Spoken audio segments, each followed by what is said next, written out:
Lorsque le roi est bloqué par deux de ses pièces, je parle du mat des épaulettes, c'est-à-dire qu'il existe deux définitions du mat des épaulettes et du mat du guéridon.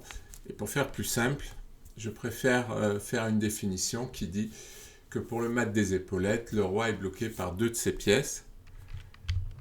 On peut voir la tête et les épaules. La dame vient faire échec, elle se met à côté du roi et elle est protégée par le pion. Il y a échec et mat puisque les cases de fuite sont bloquées par la dame et les tours noirs bloquent le roi. C'est ça, pour moi, l'esprit de mat des épaulettes, c'est la tête qui est bloquée par deux épaules. Donc le roi qui est bloqué par deux de ses pièces. Nous retrouvons la tête et les deux épaules. Donc un échec suffit. Le cavalier protège la tour. Il y a une autre solution, mais moins classique pour un mat des épaulettes, c'est de faire échec avec le cavalier. Effectivement, il va y avoir échec et mat, puisque la tour bloque le roi. Mais je préfère que l'on aille coller la tour au roi, c'est plus classique, plus traditionnel. Toujours la tête et les deux épaules, mais en plus nous avons un fou qui nous aide pour bloquer le roi. Il suffit de venir faire échec avec la dame. Le roi ne peut pas prendre la dame puisqu'il est protégé par son roi et que deux rois ne peuvent pas être à côté. La dame bloque le roi. Le fou bloque le roi.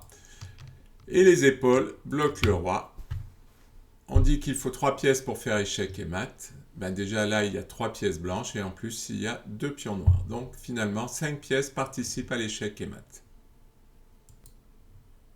De nombreuses pièces participent au blocage du roi noir. La tour bloque le roi blanc bloque le roi. C'est une situation très favorable. On est tenté de faire échec avec le cavalier, mais c'est impossible puisqu'il est cloué. Il ne reste plus qu'une seule pièce qui ne sert presque à rien, c'est le fou, et donc nous allons faire échec et mat avec le fou. Le pion ne peut pas reculer, donc il ne peut pas défendre. Le roi est bloqué. Il y a échec et mat. Remarquons les épaules du roi qui participent à son blocage.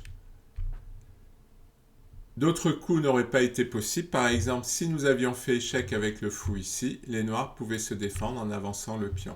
Donc il fallait bien aller faire échec par derrière.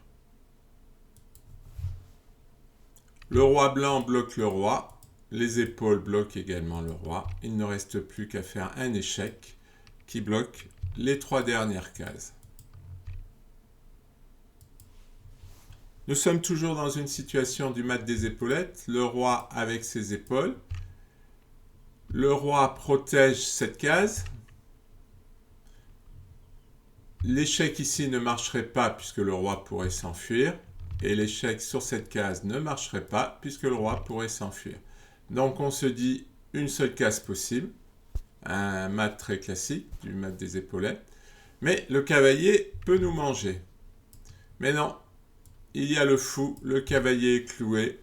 Le clouage est toujours un outil redoutable qui nous aide beaucoup et cela permet de faire échec et mat, le mat des épaulettes, grâce au clouage du cavalier.